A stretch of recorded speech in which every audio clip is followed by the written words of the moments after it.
Bill Bonnar from the Scottish Socialist Party, and thanks to Sunny Govan Radio for inviting me here. I think one of the themes that's come out of this general election is this statement that this general election has nothing to do with the referendum campaign. It's a completely separate thing. I think that's completely wrong. I think there's a direct connect between the referendum campaign and this general election campaign. Because one of the great achievements of the Yes campaign, which we were part and parcel of, is it succeeded in establishing the issue of independence as the central defining issue of Scottish politics, the central reference point around which every other issue is measured, every other campaign is measured, including this general election. The Scottish Socialist Party, I think, played a tremendous role during the referendum campaign on two levels. First, it worked tirelessly as part of the Yes campaign to try and secure that Yes vote, but it did something else. One of the things that occurred, one of the most exciting things that happened during the referendum campaign is that it opened up a debate, a discussion in society about the nature of Scottish society and the nature of independence. Why did we want independence? Was it simply as a means, as an end in itself, or was it a means to create a better, more radical and very different type of Scotland?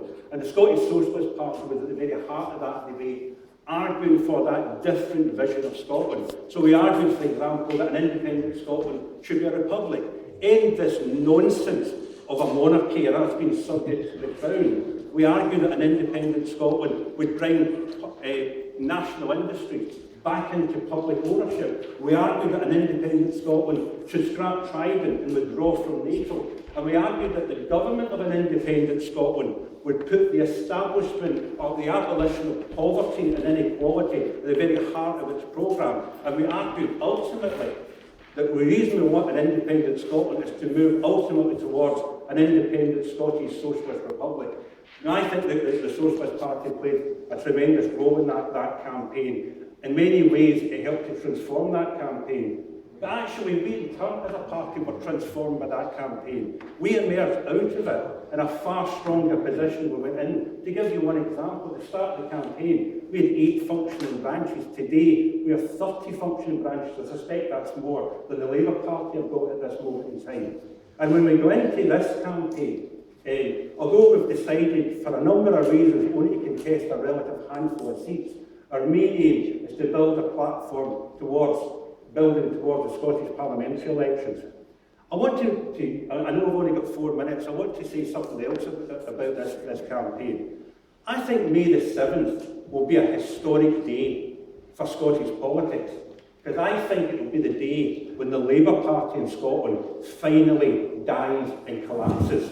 And it's been a long time coming. If we think of the record of the Blair-Brown government, if we think of the record of the Labour government in opposition to the Scottish Parliament, and if we think of the disgraceful role the Labour Party played during the referendum campaign, where it forged this reactionary alliance with the Conservative Party and the British establishment and the British state to thwart the aspirations of the British people, and it exposed itself for what it was, a right-wing, unionist, pro-establishment party, the foot soldiers of the British establishment in Scotland, and was exposed as such. And I think when that collapse happens in May the 7th, I think there'll be celebrations all over Scotland, not from just people generally, but in particular from people like myself on the left and in terms of progressive politics. It's been a long, long time coming. So we would welcome that. I think it will start a new chapter. I'm old enough to remember a time when the Conservative Party's role in Scotland was to be the party of the establishment. Well, I think that role has now come to the Labour Party, but it's a role which will end in May the 7th. Thank you very much.